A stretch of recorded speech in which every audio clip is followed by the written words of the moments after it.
Is weird, odd, strange, or just plain bizarre is really your cup of tea? Then the Golden State Media Concepts Weird News Podcast will give you that fix. Can't believe it? Well, listen for yourself as we deliver the strangest news you definitely won't find on CNN or Fox. It's the Golden State Media Concepts Weird News Podcast.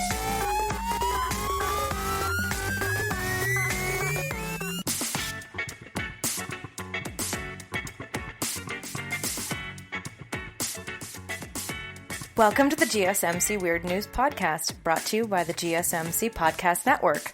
I am your host, Moog, and we're going to get weird as we always do. I have so much to talk about.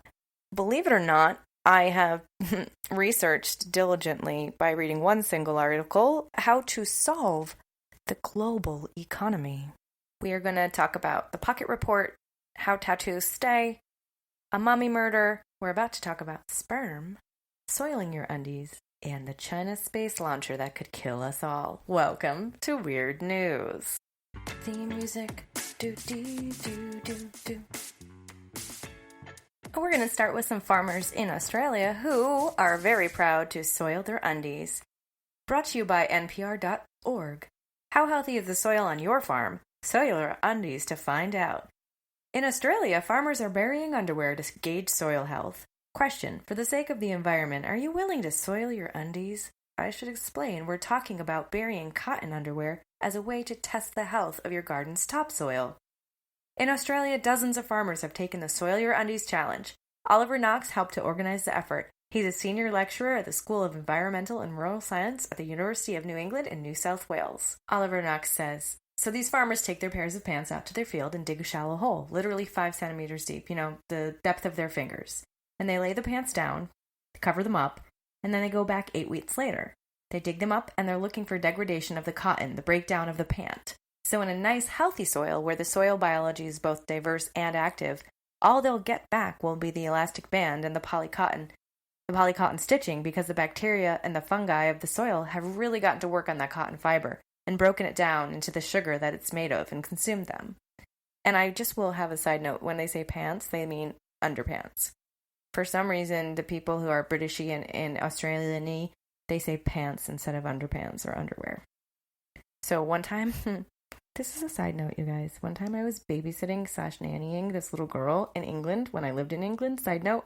And she had gotten her pants all dirty, her real trousers, they call them trousers pants, all dirty or all wet or whatever. And I was like, oh, take your pants off. And she was so horrified. It was like as if I was a pedophile. She's like, why? Why should I take my pants off? And I was like, because they're wet and dirty. And it would be like if you said to an American child as a babysitter, take off your underwear. And they're just like, what, babysitter? It's just not cool. That happened. Okay, so we talked about Oliver Knox. Okay, and this is an interview by Lulu Garcia Navarro. And she continues. The Tasty Cotton underwear was actually developed by Knox and Cotton Info, an Australian industry group. 8 weeks after sending 50 pairs of undies to 50 farmers, the results came in. 50 of these little Ziploc bags came back with soiled underpants, and it became a real competition between the farmers. My soil's better than your soil because my pants are more degraded. And it was just wonderful to see them sort of create the competition between themselves, but also just to start that conversation around soil biology and their soil health. The Soil Your Undies challenge began in the United States and Canada a few years ago, but when Knox and his colleague Sally Dickinson brought the project to their own country, they encountered an especially Australian problem. Knox continues, the protocol basically said bury the underpants and leave the waistband above the surface so you can go back and exhume them really easily. So the first pair we tried, we did that, and we went back within a few weeks and the pants had gone. But there was lots of kangaroo paw prints around the hole, so somewhere Skippy's out there running around the outback with a pair of tighty-whities, as they like to call them here. So after that, it was a complete burial with a flag, so we knew where they were. Jokes about kangaroos aside, the Soil Your Undies challenge is a low-tech, accessible way to gauge soil health and draw attention to the shrinking supply of the world's topsoil. Knox continues, our biggest risk is probably erosion. Sorry. Okay. I'm bad.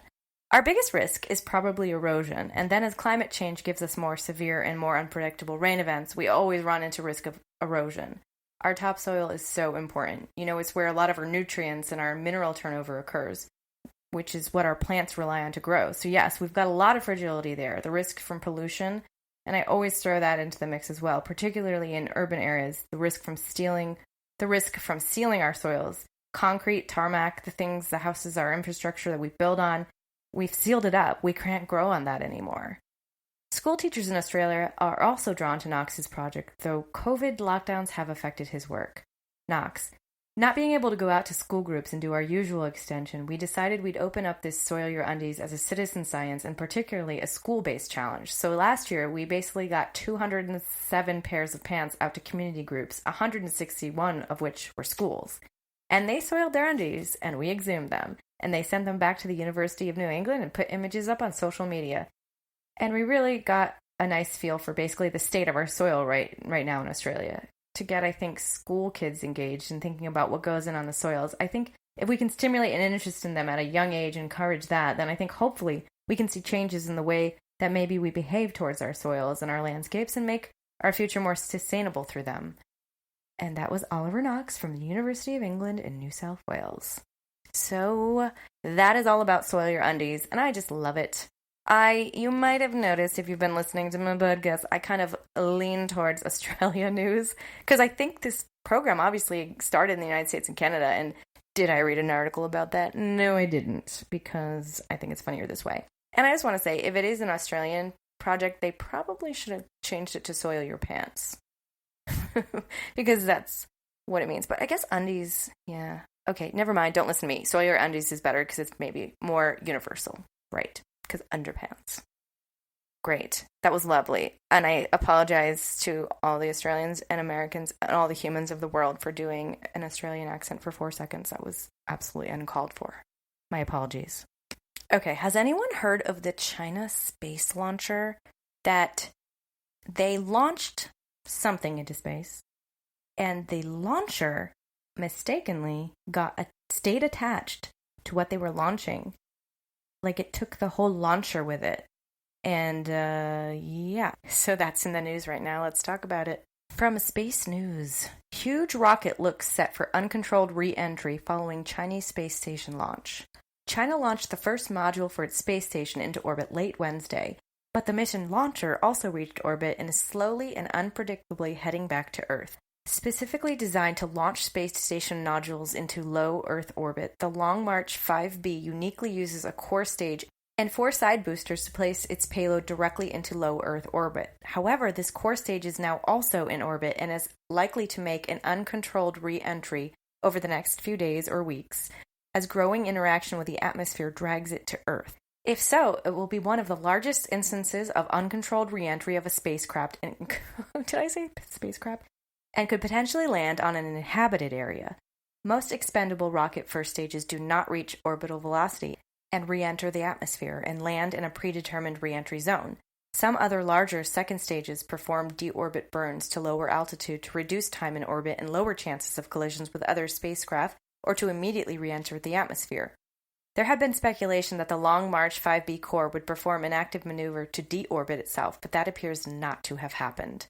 At a press conference, the Chinese authorities stated that this Long March 5B had seen improvements over the first launch, but a possible deorbit maneuver was not stated. And I'm getting sick of this article, so I'm moving on to independent.co.uk, where it says, China rocket falling, latest, experts track out-of-control spacecraft as it falls to Earth. If rocket debris landed over an inhabited area, it would be akin to a small plane crash over 100 miles. I didn't realize a small plane crash covered over 100 miles. The last time a Long March rocket was launched in May 2020, debris was reported falling on villages in the Ivory Coast. The speed of the rocket means scientists still do not yet know when it will fall, but it is likely to do so before the 10th of May 2021. That is like one day from now. Oh my god. So something I like to do is read just a bunch of random headlines on these topics just to see, like, it's, they completely contradict each other all the time, and I find it hilarious. One article from The Print says, why a giant piece of Chinese rocket is set to hit Earth, and what can happen when it does. Space.com says, a huge Chinese rocket booster is falling from space, but don't worry, it likely won't hit you. National Geographic says, why you probably shouldn't panic about the falling Chinese rocket. And then CBS News says, Chinese rocket debris is hurtling back to Earth, and scientists aren't sure where it will land. And in the section of Google where it says, people also ask, and they're going to give you quickie answers, is a Chinese rocket falling down to Earth? And yes, the answer is yes, but it is highly unlikely the rocket piece will fall over land, but international organizations and the U.S. Department of Defense are tracking the object closely. Where is the Chinese rocket expected to fall? The crash is expected to occur between latitudes 41.5 degrees north and 41.5 degrees south. That sounds like a huge range. Oh my God. So that's running from North America, Southern Europe, and China to South America, Africa, Australia, and New Zealand. So everywhere. What the heck? Just everywhere. Why is the Chinese rocket out of control? It is in an uncontrolled free fall. No one knows where. But why? Why? Because I think we learned from the first article that it was supposed to detach close, like low to Earth, and it maybe didn't. And that's why. Why didn't it? Just a typical mistake.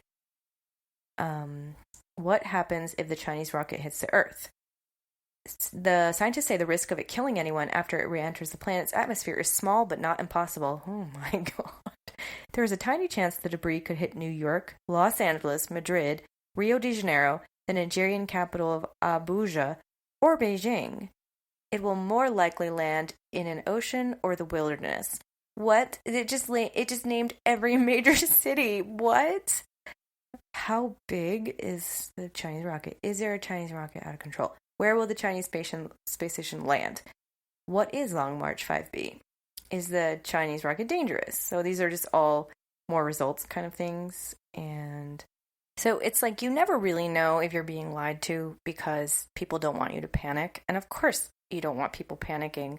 But I remember when this first came out, which was just days ago, and they were like, yeah, this might fall, like I said, between Australia and Europe, anywhere in that region, and it will be like a huge cosmic event and, be a huge explosion. And now, just days later, China's falling rocket is no reason to panic from theatlantic.com. So, I don't know.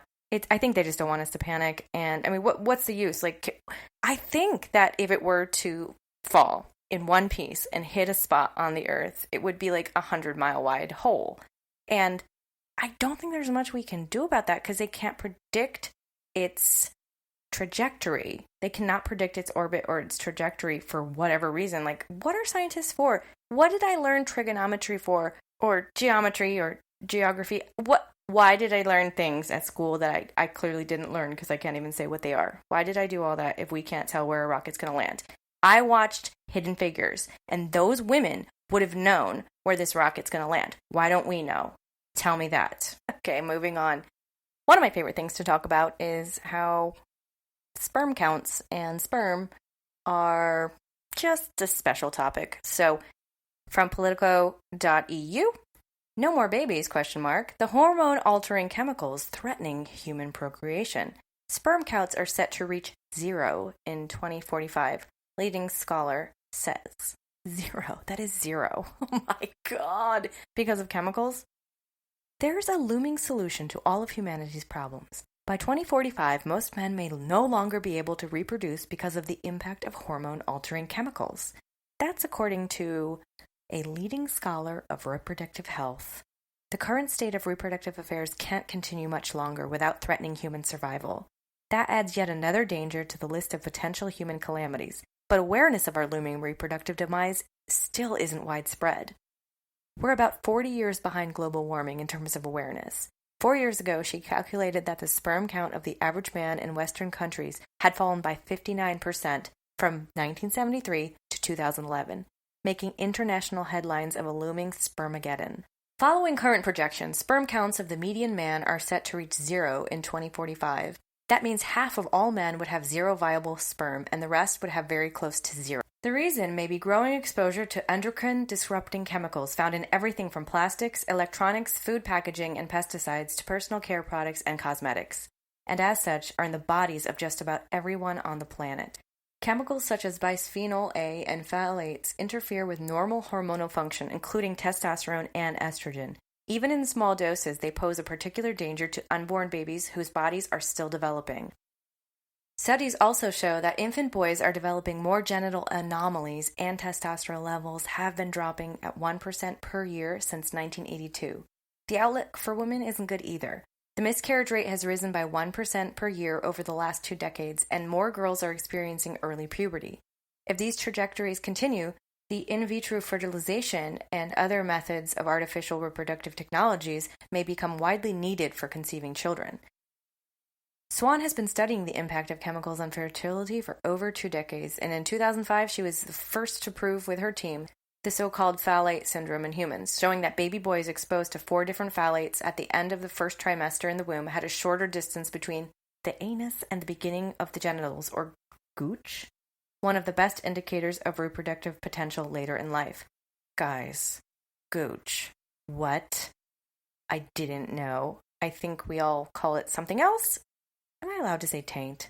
It's the gooch. I bet I knew this and forgot it. So the distance between that and the beginning of the genitals, the longer the distance, the more fertile you are. What? That is so random. Guys, I'm loving this. There's no quick fix. She recommends purging harmful chemicals from our homes, ditching processed food, choosing personal care products that are phthalate-free, and swapping plastic food storage for glass. But ultimately, it's not something that we can shop our way out of, said Swan.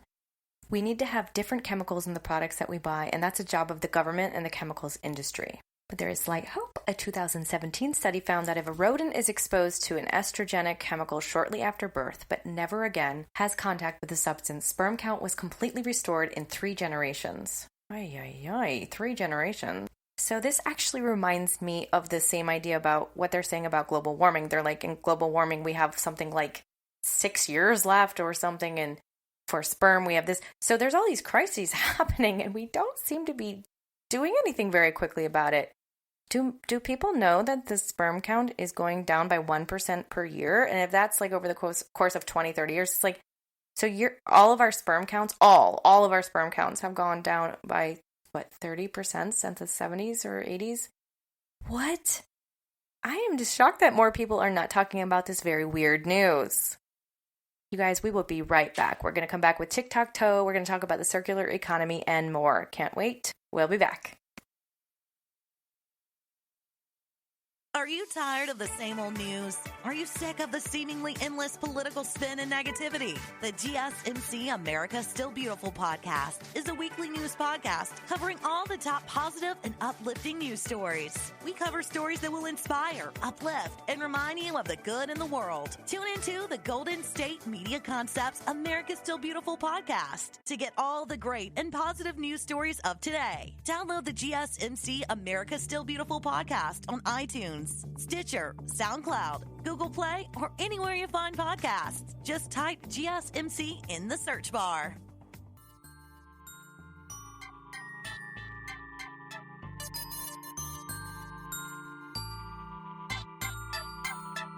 And welcome back. Thanks for joining me on the GSMC Weird News podcast. I am your host, Moog. We were just talking about soiling your undies, China's space launcher, and how sperm will no longer be viable at all for anyone on Earth. I might be exaggerating. We're going to move on to Tic-Tac-Toe. We're going to talk about what can save the global economy. People believe they have figured that out. We're going to talk about that next. So let's start with my favorite segment, Tic-Tac-Toe. We're going to listen to a few TikToks and talk about them. Let's get started with TikTok user Hank Green. If you've ever wondered why tattoos stay forever while all the other parts of your skin replace itself every 7 years or whatever the saying is, here's your answer. From user Hank Green 1. He's actually pretty famous. Oh, tattoos? If you're telling your body replaces itself every 7 years, then how do you have a tattoo? Like, how does that stick around forever? What's happening? It's actually much worse than that. Your entire skin, new every month. New skin every month. You grow a whole new skin every month. Tattoo ink isn't inside your skin cells. It goes between your skin cells. And then, little guys called macrophages, which are part of your immune system, come and they're like, that's not right, that shouldn't be here, and they gobble it up. And then they eventually die, and then another macrophage sees that ink cell and it gobbles it up. So your immune system is actually protecting you. It's trying to protect you from the ink. And so these macrophages come and they gobble it up, they hold it until they finally die, and then they release it, and then another one comes by and gobbles it up again forever. Unlike most macrophages, dermal macrophages don't move around. They stick in your skin. They just stay where they are, which is amazing. It's just a complete coincidence that it works. That is weird. Why does it work? So they just see the ink and they're like, let me get that real quick. And then they just hold it, do nothing with it, don't kill it, don't get rid of it, don't metabolize it. They just hold it, and then they're like, oh crap, that's my life cycle. I'm dead now. Release it. And some other macrophage is like, I got it. Bye. Rest in peace. Oh, life. Do you have tattoos? Do you know you're a miracle? I do not have tattoos. I'm not that weird. Actually, no. I correct myself. I'm actually incredibly weird. Like, everyone has tattoos. So to not have a tattoo is weird. And, like, to not drink is weird. To not try a drug, etc. is weird. So, that makes me triple weird, you guys. I'm triple weird and I'm okay with that. Yeah, it's super normal to have tattoos. At least one. Somewhere. My mom does not listen to this podcast, thank God. I don't even think she knows I have a podcast. Hi, Mom. But growing up, she told us that when she was in the hospital because she was sick or giving birth or something, they tattooed her against her will, and that's why she had a tattoo. And so I grew up terrified of going to the hospital because I thought, like, oh my God, I'm going to, like, fall asleep, go under, be sick, etc., and I'm going to wake up with a tattoo. And I just kept wondering, why would the punishment be tattooing? Why would there even be a punishment? Like, what's in it for the hospital that someone falls asleep and they tattoo you? I don't understand. But I grew up believing it. I thought, oh, how awful. So good job, Mom. You made me so paranoid about ever getting sick that I never had to go to the hospital. Which is not true, because I did go to the hospital for a couple things. I broke my elbow and I had pneumonia. So those are the two main things I remember going to the hospital for. And yes, I did get tattooed while I was there. And my mother was right. I think you all know that I'm kidding. If you don't know that I'm kidding, hi, what are you doing on this podcast? What's going on? Are you lost? We're going to move on to the next wonderful TikTok toe. This is from TikTok user The Pocket Report. Joe Biden unveiled a massive $2 billion infrastructure plan he called a once-in-a-generation investment in America, which does brush over the fact that his generation was around for Roosevelt's New Deal, but is exciting nonetheless. The plan has faced expected pushback from Republicans against raising corporate taxes to pay for the bill, and unexpected pushback from Republican South Dakota Governor Kristi Noem, who said she was shocked at how much of the bill didn't go to infrastructure and instead went to housing and pipes, two things famously not associated with infrastructure. In Governor Noem's defense, she did mention some things included in the bill that she was concerned about that actually aren't the exact definition of infrastructure, those things being research and development. Once supporters of the bill get past clarifying that sometimes you need pipes to build things, they'll have to remedy the worries of at least some centrists who think raising the corporate tax to less than what it was 3 years ago will destroy the country. And after that, they're still not done because the bill does include $45 billion to remove lead pipes, which is basically going to send Kristi Noem's understanding of infrastructure back to square one. I love the sick burns in that one that Biden was around during Roosevelt's New Deal, which might actually be true. Hey Google, what year was Biden born? November 20th, 1942. Hey Google, when was Roosevelt's New Deal? According to Wikipedia, the New Deal was a series of programs, public work projects, financial reforms, and regulations enacted by President Franklin D. Roosevelt in the United States between 1933 and 1939. Okay, he was definitely not around during the New Deal. How rude.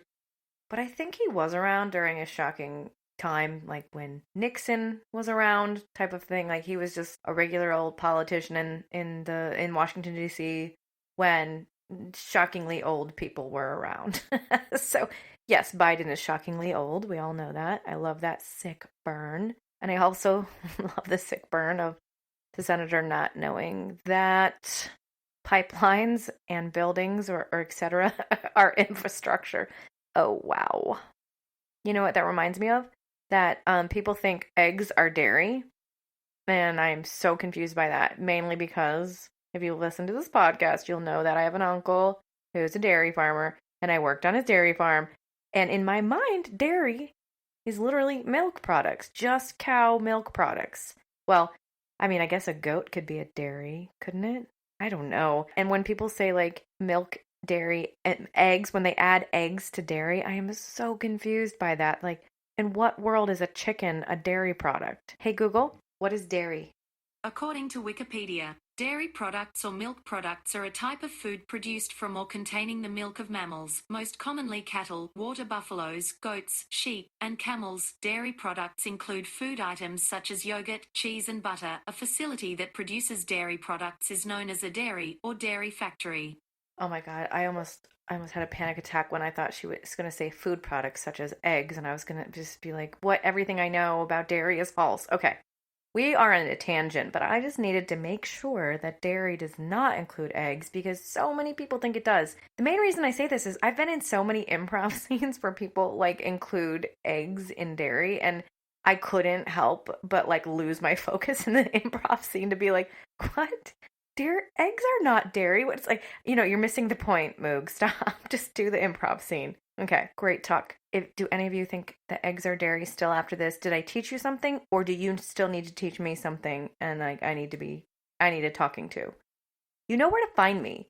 You know where to find me on Instagram at GSMC_weird news and Twitter at GSMC_weird. And you can find me, Moog, at Instagram or TikTok at GoCamelToe. That's real. Okay, we're going to move on to our last and final TikTok. And this one deals with murder and nefarious deeds, which is also murder and secrets and lies and forgeries and ancient tombs. Brought to you by TikTok user Mysteries Team Inc. This is the story of a mummy who might have been a modern murder victim. In the year 2000, a 2,600-year-old mummy of a Persian princess surfaced on the black antiquities market for $11 million. Authorities obtained the mummy and sent it to a museum for testing. The cuneiform inscriptions on her gold breastplate read, "I am the daughter of great King Xerxes." This was such a rare find that countries were literally arguing over who should get the mummy. But then, scholars realized that the Persian inscription on the breastplate was not grammatically correct. And the wooden coffin wasn't the right age. So they ran some tests. And carbon dating revealed that the woman had died in 1996. And this is one of those sneaky TikToks that has a part 2. So let's listen to part 2. 2 of the mummy who may have been a modern murder victim. Carbon dating revealed that the woman had actually died in 1996. But the forgery was so intricate that scholars said it would have taken several months and a team of scholars to execute. They would have needed all of these experts in order to execute it. And the cause of death was blunt force trauma. Her vertebrae were broken, her jaw was broken, and she had a huge gash on her stomach. Investigators concluded she was a murder victim. The question of whether she was murdered by the same people who mummified her remains unanswered. They may have simply robbed the grave of a murder victim. But testing revealed that her body had been mummified within 24 hours of her death. So someone may have killed her specifically to pull off this con. The police opened a homicide investigation, but no one was ever arrested. The victim has never been identified, but she was laid to rest in 2008. If you'd like to hear the whole story, we covered this on episode 22 of our podcast, Mystery Team Inc., and like and follow for more mysteries. Excuse me, I don't know if you're supposed to suggest other podcasts on existing podcasts, so if you want to go listen to that podcast, you go and do it, but I'd really just prefer you, if you're going to listen to one podcast, just let it be this one. You don't need her. You don't need Mystery Team Inc. You need me. I actually want to Google that. I want to Google this mummy hoax. Okay, so I Googled it, and apparently this story came out in 2001, which is 20 years ago. Holy moly. So I guess just this TikTok person somehow has revived this story, but it's kind of an old story. But it's weird news. Imagine killing somebody just to fake a mummy. Do you think that these people wanted the $11 million? Because it was up for auction for $11 million. They're like, let us quick get $11 million by murdering someone and pretending they're a mummy. Like, is that what it was? I'm going to read the article. There are a series of updates, which don't make sense to me because the article was posted in 2001, but the updates are from 2000, so maybe they reposted the article, who knows. But the smugglers confessed to finding the mummy in the southwest Afghan province near the Iranian border before taking it to Pakistan. And they cited good evidence provided by unidentified smugglers that this property of Afghanistan should be returned to its people. So I didn't really get into it, but there is a big hoopla about who it actually belongs to. And I don't know if they care because of historical evidence reasons or family lineage reasons, or just they thought that cool $1 million, cool $11 million could be theirs if they could properly claim it. So let's go on with some more updates about this very strange story. So the coffin was made of 250-year-old wood, but I don't know how much that tells us because, I could go out into my backyard and cut down a tree that is probably 100 years old. I don't know if it would it be 250 years old, but couldn't I find a 250-year-old tree and it wouldn't be this coffin is 250 years old. It could just be the tree that is 250 years old, no? Okay, so all of these updates I'm reading are all about just fighting over the property of it. It belongs to Iran. No, it belongs to Afghanistan. It belongs to Persian family, royal Persian family. But this is the good update. Citing the presence of petrochemicals and detergents on the body, as well as pencil marks on the wooden coffin, a delegation from Iran's Cultural Heritage Organization visiting Karachi declares the mummy a fake. The delegation notes that the inscription on the mummy's breastplate was authored by a person, quote, not well familiar with ancient Iranian scripture or language. Script or language. A CHO analysis of the mummy's CT scan, I don't know if that's the same thing, leads them to determine that the body belonged to a 21-year-old woman who was mummified no more than 2 years ago. Her organs were apparently removed and the cavities filled with powder.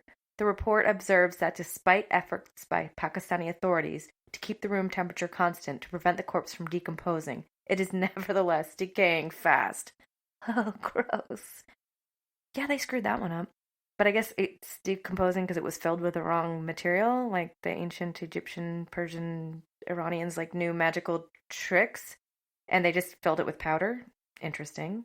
Iranian archaeologist Mirabedin Kaboli says, certainly the finding is not a mummy, although it is of Iranian origin.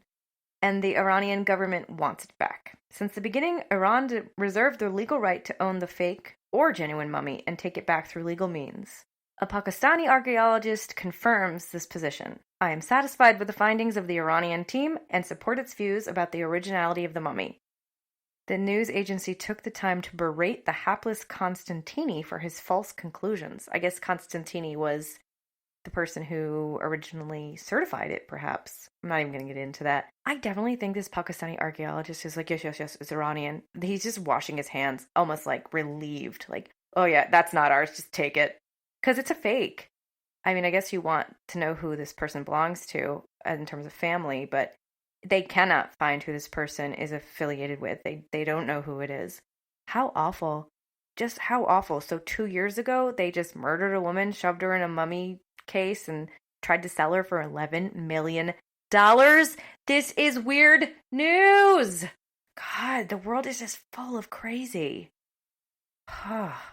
So this has been Tic-Tac-Toe. Stick around. We are going to talk about how we can solve the world's environmental and economical crisis with a, quote, circular economy. Stick around for that. The GSMC Life and Happiness podcast takes you on a journey of exploration. We'll discuss tried and true methods alongside the latest trends of how to best live your life to its fullest and happiest. From psychology to meditation, science to self-help books, the GSMC Life and Happiness podcast will help you to discover what makes you happy and how you can live life being the best you possible. Download the GSMC Life and Happiness podcast on iTunes, Stitcher, SoundCloud, Google Play, or anywhere you find podcasts. Just type GSMC in the search bar.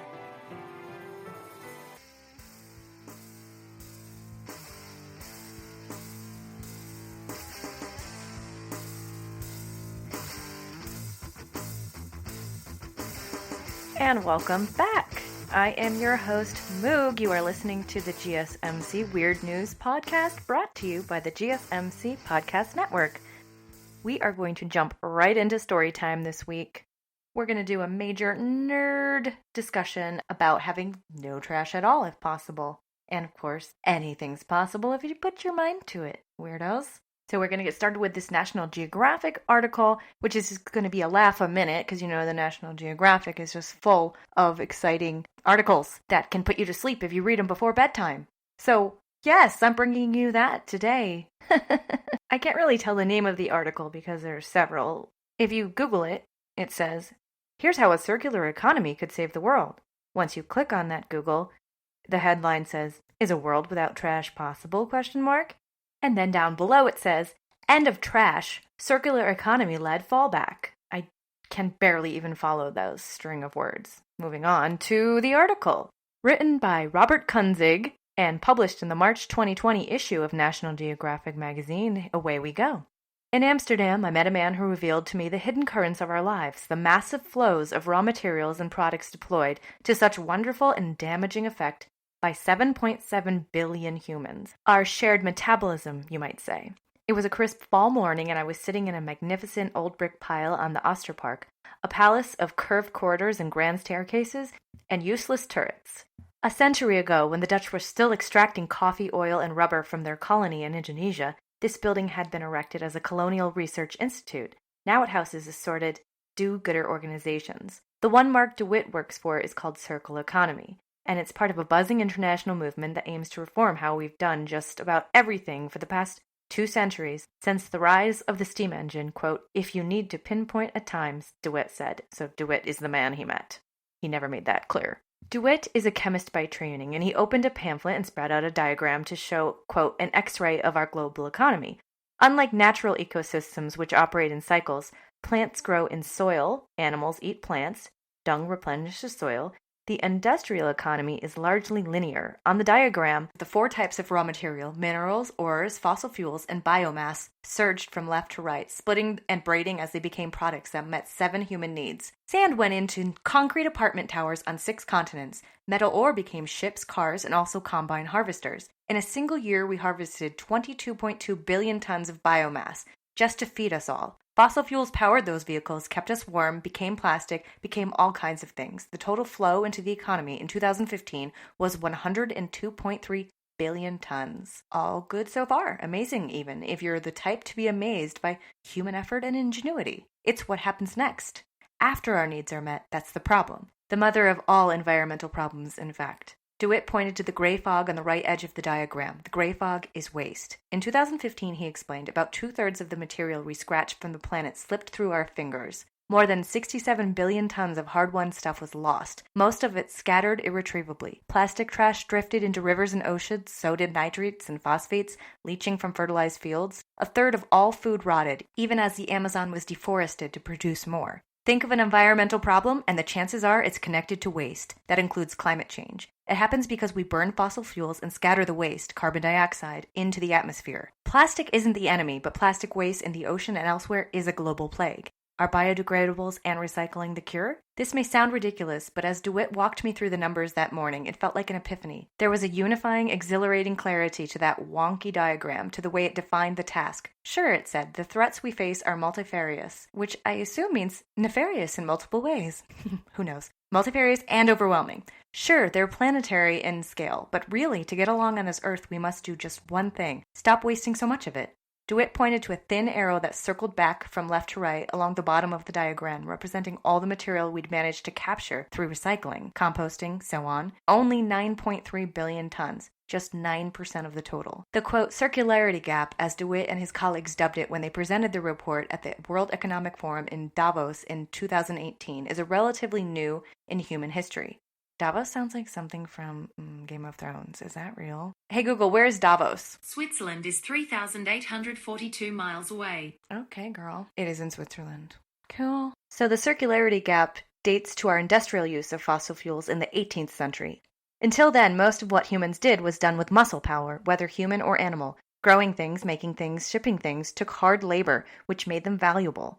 Our limited physical energy also restricted how big a dent we could put in the planet. It kept most of us pretty poor, however. Cheap fossil energy changed all of that. It made it easier to extract raw materials anywhere, ship them to factories, and send the merchandise everywhere. Fossil fuels exploded our possibilities, and the process keeps intensifying. In the past half-century, while the world's population has more than doubled, the amount of material flowing through the economy has more than tripled. Now we're reaching the limits, DeWitt said. For that same half-century, environmentalists have been warning of limits to growth. The, quote, circular economy movement is different. It's a collection of strategies, some old, some such as reducing, reusing, and recycling, and some new, such as renting rather than owning things, that together are meant to reshape the global economy to eliminate waste. The circular economy doesn't aim to end growth, it aims to bend how we do things back into harmony with nature so that growth can continue. A Foundation report said the circular economy could save European businesses up to $360 billion a year. And the idea is catching on, particularly in Europe, the small, crowded, rich but resource-poor continent. The European Union is investing billions in this strategy. The Netherlands has pledged to go fully circular by 2050. Amsterdam, Paris, and London all have plans. American architect William McDonough and German chemist Michael Braungart wrote a visionary 2002 book called Cradle to Cradle, which argues that products and economic processes could be designed such that all waste becomes fodder for something else. Though my conversation with McDonough ricocheted from his childhood in Tokyo, through Plato, Aristotle, and Buckminster Fuller, to some new compostable blue jeans he was excited about, I finally managed to ask him the nagging question. Is all of this talk of an end to waste just a pie in the sky? It's absolutely pie in the sky, no question about it, McDonough said. You need pies in the sky to help us go forward, because remember what Leibniz said. I didn't remember much about that German philosopher. McDonough explained. Leibniz said if it is possible, therefore it exists. And I'm saying if we can make it exist, it's therefore possible. Was that tautological? Was it wise? Did Leibniz really say that? It was intriguing in any case. So I took my busted old suitcase and my compostable jeans and headed out to see what evidence of possible existence I could find for the circular economy. Metals. The first small breaks in our natural circularity actually predate the 18th century Industrial Revolution. The Romans, besides tossing broken amphorae around in an uninhibited way, pioneered a fraught invention, sewers. That is, they channeled human waste into rivers, instead of returning it to fields, where, as any circularity maven will tell you, those nutrients belong. As a young boy in Tokyo in the 1950s, McDonough recalls waking at night to the sound of farmers collecting the family's night soil. Ooh, night soil. His mother would soothe him with lullabies about poop, sometimes in Japanese with an Alabama accent. It made a permanent impression, as it should. The Romans, like the Phoenicians before them, also mined copper from the rich deposits at Rio Tinto in Spain, but they recycled too. They melted down bronze statues from conquered peoples to make weapons. Copper has always been a prime target for recyclers. Compared with sewage, it's scarce and valuable. Copper, unlike plastic, can be recycled indefinitely without loss of quality. It's a perfect circular material. The Lunen plant in Germany still processes bulk copper, mostly pipes and cables, but it has to adapt to waste with much lower concentrations. As Europe has replaced landfills with municipal incinerators, a lot of slag is showing up containing bits of metals, quote, because someone threw their cell phone in the trash instead of in the recycling bin. This plant has no waste. It has a streamlined system that separates everything, uses everything, sells or recycles everything, and incinerates the stuff it doesn't need. Therefore, no waste. And apparently a smelter makes no waste because you put stuff in there and then that is a new, quote, raw material for something else. Pretty cool. Worldwide, only about a fifth of all electronic waste is recycled. This no-waste factory in Germany does accept shipments from the United States and wonders why such a highly industrialized country would give up such resources. Quote, they're sitting on billions. But that's starting to change. Apple, for example, encourages customers to trade in old phones. And an intelligent robot in Texas dismantles them and extracts materials for new devices. Intelligent robot. But copper exemplifies a general challenge. There's a limit to what even aggressive recycling can accomplish. In Germany, recycled copper accounts for about 1/3 of production. The rest still comes from mines. World copper production has quadrupled in the past half-century and is still growing. The technologies we need to get off fossil fuels require a lot of copper. It takes about 33 tons of copper to make a single giant wind turbine. And golly gee, we have a lot of those. So yeah, we're getting off of fossil fuels and raw materials from the earth to get onto wind power. But in order to harness wind power, we need raw materials from the earth, copper, etc. Okay, So demand is growing, and you'll never cover that with recycling. The circular economy is going to require other strategies. Clothes.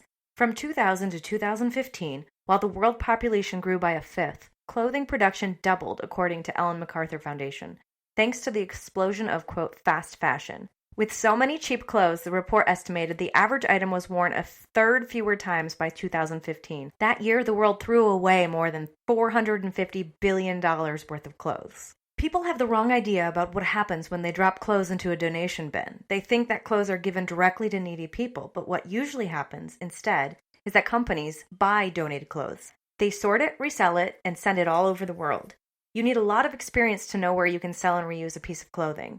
One of the biggest concerns for clothing recyclers and resellers is how clothing is changing. Right now, companies are able to resell 60% of what it collects. Clothes that are kept in service and worn again are better for the planet. The material and energy that went into making them don't have to be replaced. It's what's financing this whole business. The other 40%, the clothes no one wants, are recycled as wipe cloths or shredded for insulation or mattress stuffing. Some are incinerated. The recycled fraction increasingly includes cheaply made, worn-out items. They lose money on almost all of it. Fast fashion could help put them out of business. There's only one form of recycling that these clothing recycling companies make money on.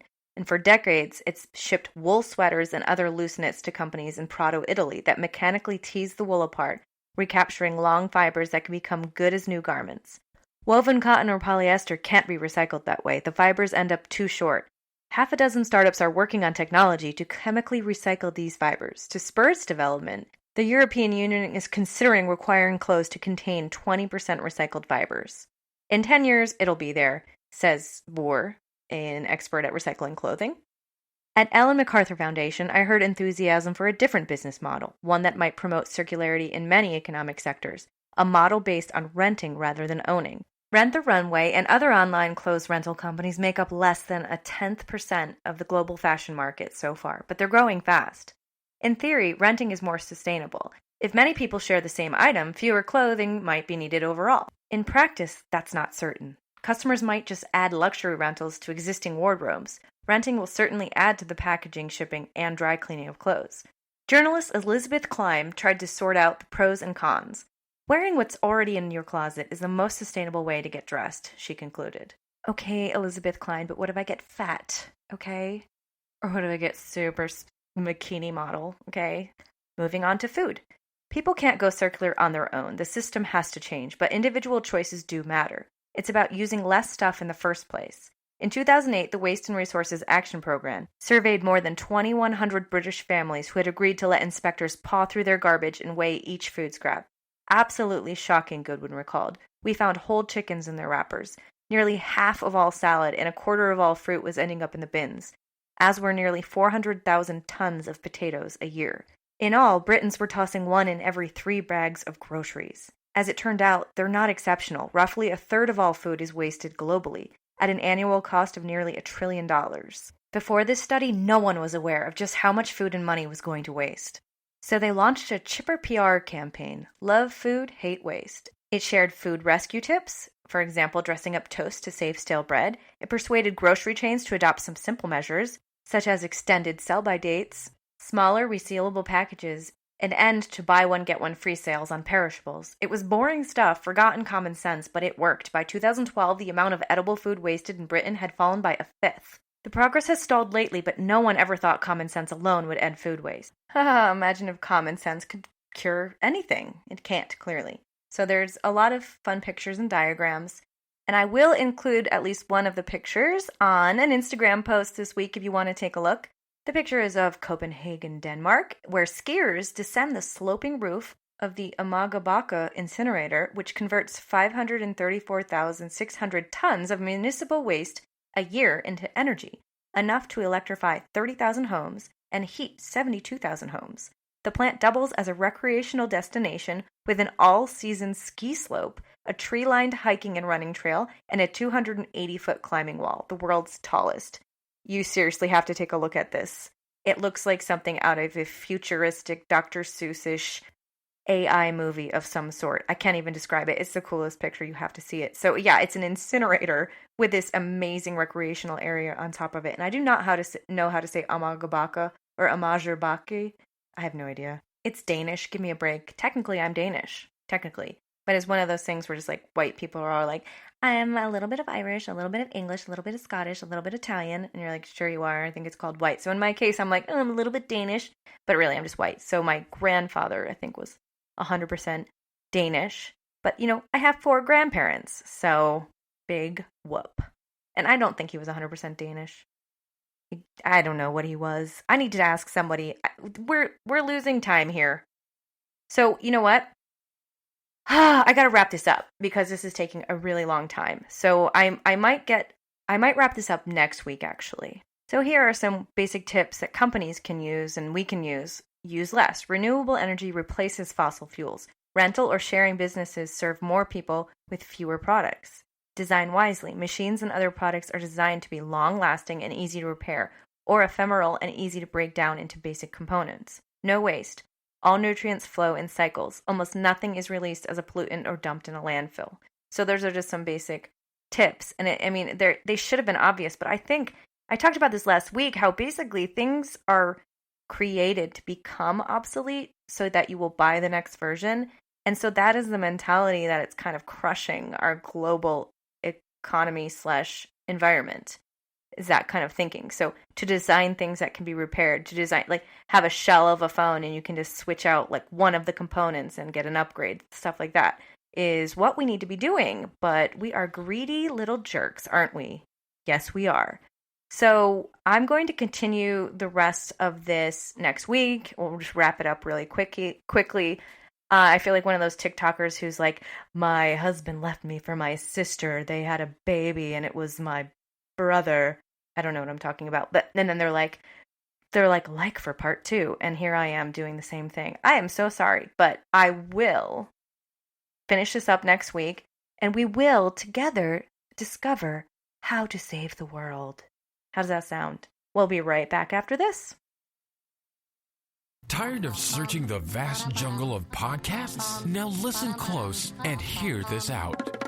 There's a podcast network that covers just about everything that you've been searching. Hey! The Golden State Media Concepts Podcast Network is here.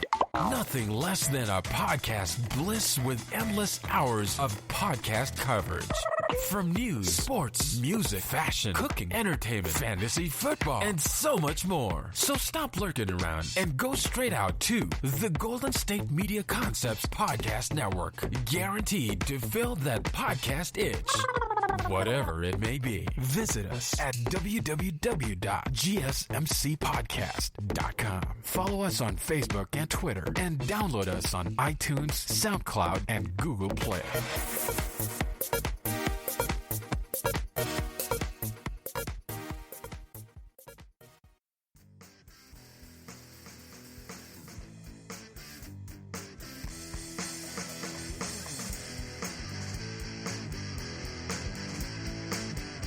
And welcome back to the GSMC Weird News Podcast, brought to you by the GSMC Podcast Network. I'm your host, Moog.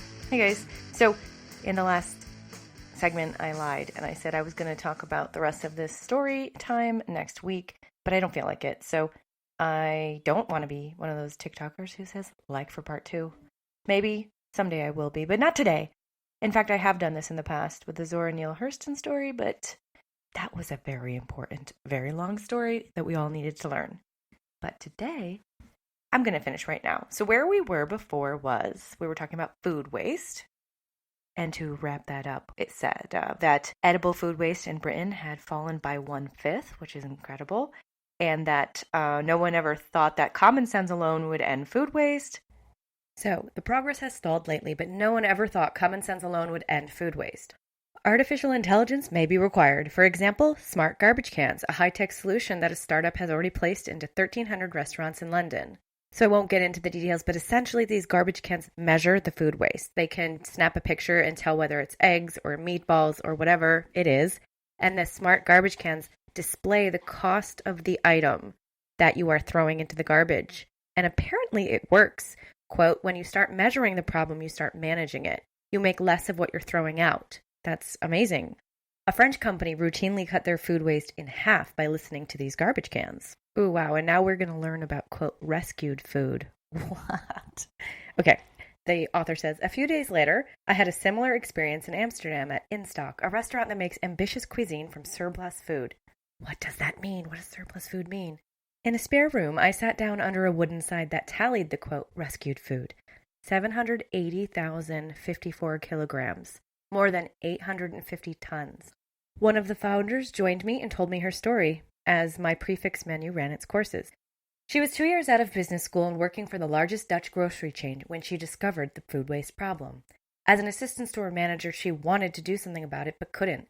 Food banks might take some bread, but not all the produce. She and 2 co-workers came up with the idea for InStock in 2014 and persuaded the company to support it. It has gone from a pop-up to this restaurant to 2 others. She says, it's not that we had a dream to start a restaurant chain, not at all. We wanted to do something about food waste. Oh God, this part is amazing. My main course arrived, nuggets of Kentucky Fried Goose. Watch out, there can be bullets in the meat, said the waitress. Schiphol Airport employs hunters to dispatch wild geese that might otherwise foul jet engines. The dead birds used to be incinerated, but now they come here. The nuggets were chewy but tasty and bullet-free. Yeah, I like my meat bullet-free. What the hell? This is amazing. Okay. The chefs at InStock improvise with whatever they get. The food comes from Albert Henge.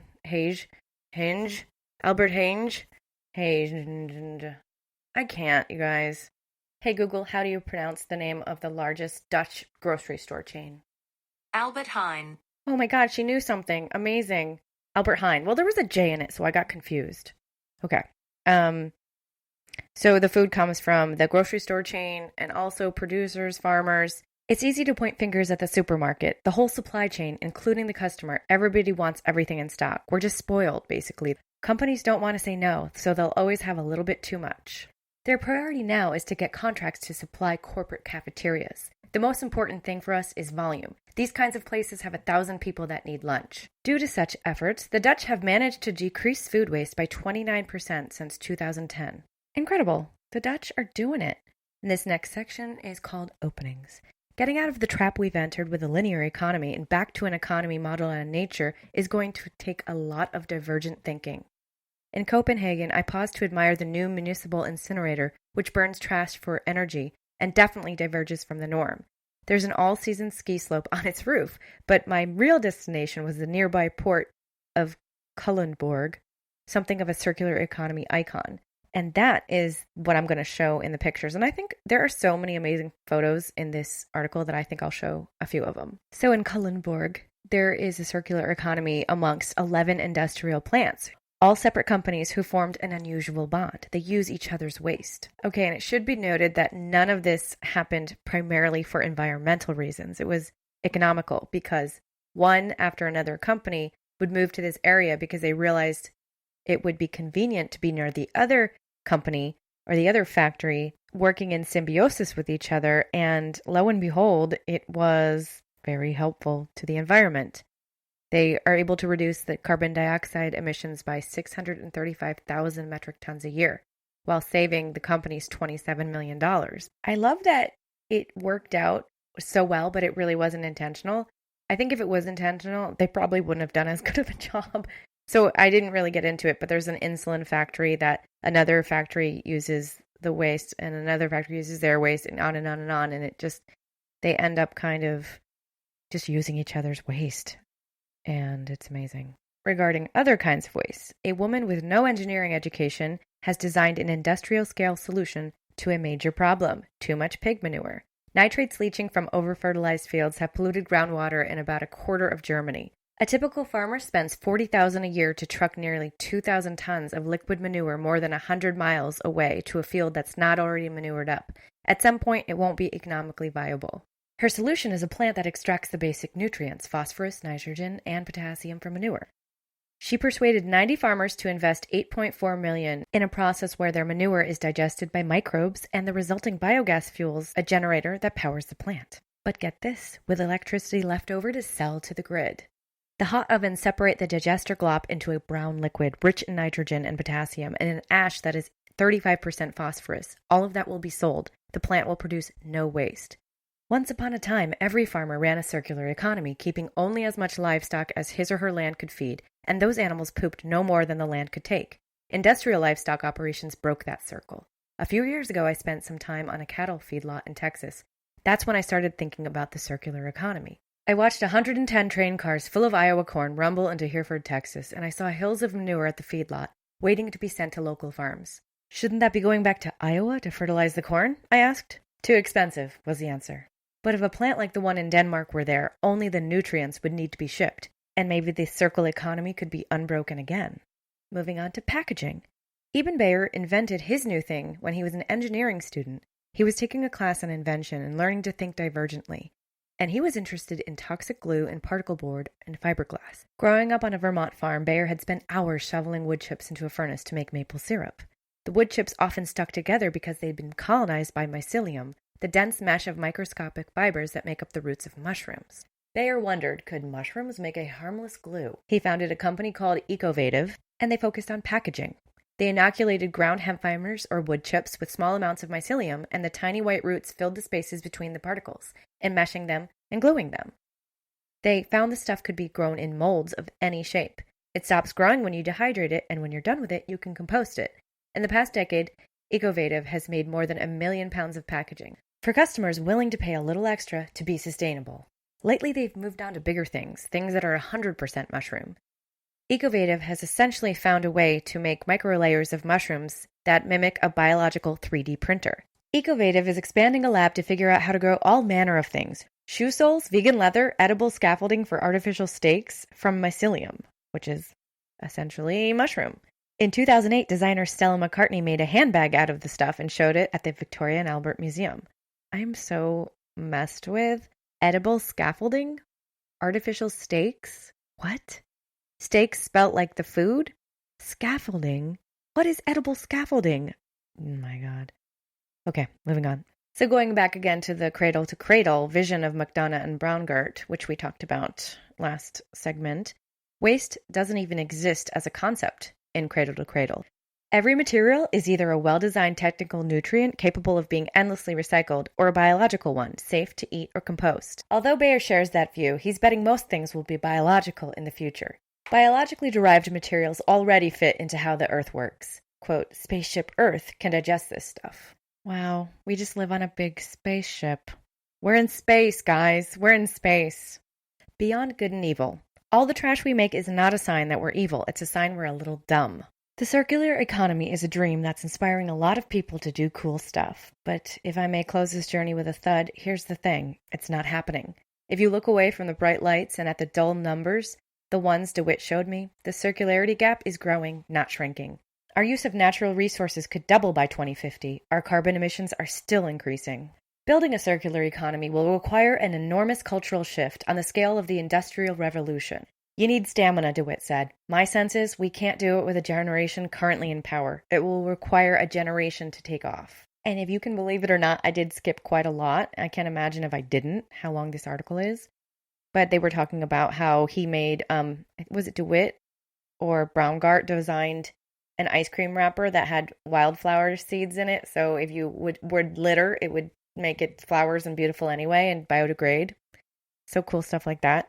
Yeah, they're doing all kinds of stuff to try to mitigate what we're doing to the earth. And it's like, it has to be bigger scale. And I like that this article, it talked about food and clothing and industrial waste. It talked about all the different facets, even down to grocery stores and how you can turn that food into restaurant food, etc. And it just looked at it from every angle. If we missed an angle, not we, but National Geographic, let us know. I'd love to hear another angle on all this. Unless you're going to say, who cares about the earth? Just let it die, because it makes no logical sense. That argument doesn't work. Don't need to hear it. Don't need to talk about it. If you're just like, the environment will figure itself out, don't worry about it. You are just wrong and misinformed. But not misinformed. I think you're uninformed.